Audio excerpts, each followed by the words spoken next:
Ինչպիսի մեխանիզմներով պիտի ձևավորվի նվազագույն աշխատավարձը։ Ասացիք, որ 2024-ին փաստորեն ավելի քան 600 դիմում հայտ եք ստացել աշխատողների իրավունքների խախտման, ճիշտ է։ Այո, 655։ Ավելի ինչի մասին են ավելի շատ եք որ իրավունքներն են։ Ուրեմն ավելի շատ կամ քիչ ասելու չէ, որովհետև խախտվում են աշխատանքային օրենսդրությամբ սահմանված բոլոր իրավունքները, բայց ավելի շատ խախտվում են հատկապես վերջնահաշվարկ չվճարելու հետ կապված են խախտումները, արձակման նպաստ չվճարելու հետ կապված են խախտումները, կարգապահական բյուջեի սխալ կիրառման հետ են կապված խախտումները եւ հատկապես աշխատանքային պայմանագրի ձևի, տեսակի հետ են կապված խախտումները, երբ ակնհայտ է, որ պիտի ունենայինք անորոշ ժամկետով կնքված աշխատանքային պայմանագիր, բայց ունենում ենք որոշակի ժամկետով կնքված աշխատանքային պայմանագիր, որը չի ապահովում աշխատանքային օրենսդրության 3-րդ հոդվածով սահմանված աշխատանքային իրավահարաբերությունների կայունության սկզբունքը։ Դուք ձեր խոսքում նաև նշում եք, որ պետք է ստանալ արժանապատիվ աշխատավարձ։ Օրինակ Նիկոլ Փաշինյանը երբ խոսում է այդ թեմայից, ասում է ցածր աշխատավարձ են ստանում, մոտավորապես նման միտք է արտահայտում, ցածր աշխատավարձ են ստանում կրթություն չունեցող անձինք։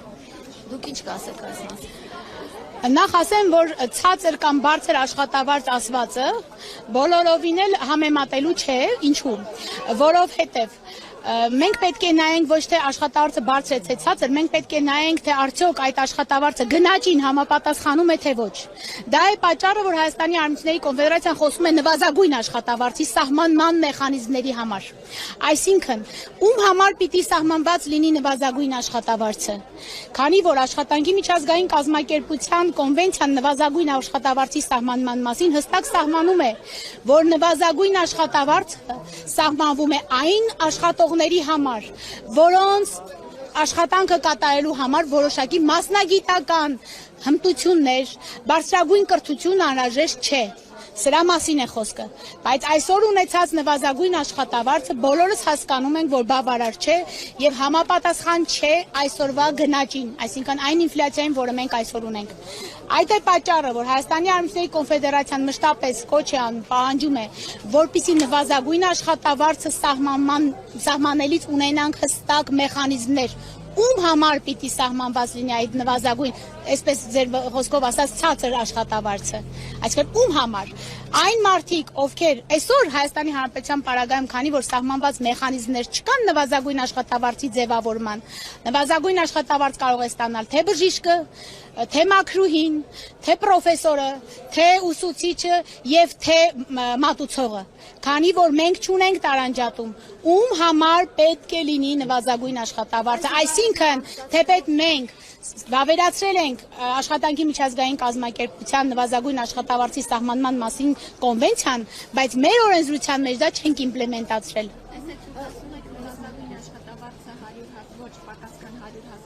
Եվ կոչով պահանջով կառավարությանը դիմել եք կլսի կառավարությունը ձեր այս կոչի։ Ցանկացած կառավարության հետ արմիություններն աշխատում են որպես սոցիալական գործընկերոջ։ Եվ այդ սոցիալական գործընկերության մշակույթը կայացնելու առաջին հիմնաքարերը դրվել են դեռևս 2009 թվականին։ Այսօր էլ մենք աշխատում ենք եռակողմ հարթակում։ Եռակողմ հանձնաժողովը հուսամ շուտով կգործարկվի, քանի որ կունենանք եռակողմ կնքված հանրապետական կոլեկտիվ պայմանագիր։ Եվ սա է այն հարթակը, որտեղ որ պիտի աշխատենք սրանով։ Ամենօրյա աշխատանք է։ Սա չի նշանակում, որ վաղը լինելու է այդ ոչ պակաս քան 100,000-ը, պարզ է, որ այդպես չի լինելու, բայց յուրաքանչյուր օր դրա համար պետք է աշխատել, կաթիլը քար է ցակում, ամեն օր է պետք է աշխատել դրա մասին, չի կարելի միայն մայիսի 1-ին խոսել դրա մասին, չի կարելի միայն հոկտեմբերի 7-ին խոսել դրա մասին, Հայաստանի Արհեստների կոնֆեդերացիան բոլոր հանդիպումներին է դրա մասին խոսում, ամեն օր է դրա մասին ասում։ Օրինակ, Գիտությունների ազգային ակադեմիայի գիտնականները նվազագույն աշխատավարձ են ստանում կամ դրանից պակաս։ Ազգային ժողովի պատգամավորները ստանում են մոտավորապես 500,000-ից ավել աշխատավարձ։ Այսօրվա իրականության մեջ ինչպես կարող եք զուգահեռ անցկացնել, հա, որքանով է Կարծեմ թե արդեն նախորդ հարցի պատասխանը դրան տրվեց,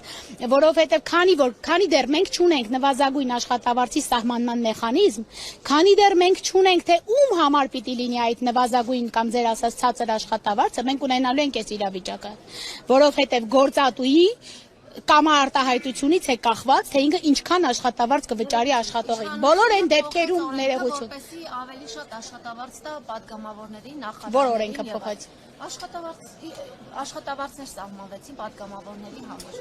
250,000 դրամ պարգևավճար են տալիս, որպեսզի գնան շրջային մի խոսքով։ Այս ամենը հնարավոր է իրականացնել, բայց օրինակ գիտնականների աշխատավարձը հնարավոր չէ բարձրացնել։ Ցանկացած պարագայում, ցանկացած աշխատավարձ հնարավոր է բարձրացնել, դրա համար պետք է ամեն օր պայքարել։ Ասածս նա է, որ երբ մենք ունենանք նվազագույն աշխատավարձի սահմանման մեխանիզմներ, բնականաբար այլևս գիտնականը ուսուցիչը չի կարող ունենալ նվազագույն աշխատավարձ։ Բոլոր այն դեպքերում, երբ նվազագույն աշխատավարձից ցածր աշխատավարձ է վճարվում, ինչպես դուք եք ասում, դա բնականաբար նվազագույն աշխատավարձի մասի խախտումն է։ Նաև գիտնականը քաղաքական կամք ընդամենը, որովհետև այդպիսի կամք դրսևորվել է եւ падգամավորները ստանում են 700,000 դրամից ավել աշխատավարձ, նախարարները միլիոնից ավել աշխատավարձ։ Այդպիսի կամք դրսևորվել է եւ իրենք ստանում են։ Բայց ինչու՞ չի դրսևորվում գիտնականների պարագայում։ Գիտնականների պարագայում էլ այդ կամքը դրսևորելու համար պարտադիր է պահանջել։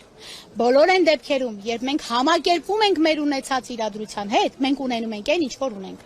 Երբ մենք չենք խոսում մեր իրավունքի մասին, երբ մենք չենք բարձրաձայնում դրա մասին, երբ մենք չենք պահանջում այդ ձեր ասած արդար վարձատրությունը, մենք ունենալու ենք այն, ինչ որ ունենք։ Այդ ձեր ասած քաղաքական կամքը հենց այնպես չի եղել, պահանջ է եղել։ Ձեր երեխան երբ չի ասում սոված եմ, դուք րոպեն մեկ իրան հաց չեք տալիս։ Այսինքն այդ կամքը, այդ պահանջը պետք է ամեն օր ձևավորել ու բարձրաձայնել, պետք է ասել դրա մասին։ Ինչի նպատակը նաև այսօր էր երթին ժամանակ, որովհետև մենք պահանջում ենք արդար վարձատրություն։ Մենք պահանջում ենք արժանապատիվ վարձատրություն, որը որ պիտի բավարար լինի ցանկացած աշխատողին ապահովելու եւ իր ընտանիքի անդամների կենսապահովումը։ Այսինքն այսօր երբ որ մենք մեր նվազագույն սպառողական զամբյուղում չենք ներառում այնպիսի դրույթներ, այնպիսի ոչ բարենային զամբյուղի մասին է խոսքս, այնպիսի դրույթներ, որոնք չպիտի բավարարեն այդ մարդու սովորական պահանջմունքները, հանգստից սկսած, կոմունալ պահանջներից սկսած, այս բոլորը պիտի սննդի մասով, խոսում եմ ոչ պարենայինի մասին, դրա համար սննդին չեմ անդրադառնում, բայց ոչ պարենայինի մասով դա ոչ պակաս կարևոր է, որպեսզի մարդը ինքնաբավ լինի, որպեսզի ինքը իր երկրում զգա իրեն ապահով ու կայուն, չմտածի արտագաղթելու մասին, չմտածի արտագնա աշխատանքի մասին, որպեսզի Հայաստանի Հանրապետությունը ունենա արժանապատիվ աշխատանքով ապահոված աշխատողներ։ Ուսումնասիրել եք, որ երկրի հետ կարելի է համատել մեր երկրում աշխատավարձերի Եթե այդպես ուսումնասիրեք, ապա Վրաստանում մեզանից վատ է, բայց հարցը այստեղ այլ է։ Եթե Վրաստանի պարագայում այսօրվա իրենց սահմանած նվազագույն աշխատավարձով ոչ ոք չի աշխատում, ապա Հայաստանի Հանրապետությունում սահմանված նվազագույն աշխատավարձով շատ-շատերն են աշխատում։ Տիկին Մանասիրյան, այս ամենի համատեքստում արմիությունների աշխատանքը, ինչպես է գնահատում նոր արմիությունների ստեղծում եւ ընդհանրապես գործող արմիությունների էֆեկտիվությունը, իրենք որքանով են օգնում կամ որքանով է արդարացված իրենց լինելիությունը։ Ընդհանրապես աշխարհում պատմությունը ապացուցել է, որ արմիությունների լինելությունն արդարացված է եւ պարտադիր է, որովհետեւ եթե այդ գյուղը չկանգնի, այդ գերանը չի կոտրվելու։ Մենակ ոչ մեկ ոչինչի չի կարողանալ հասնել։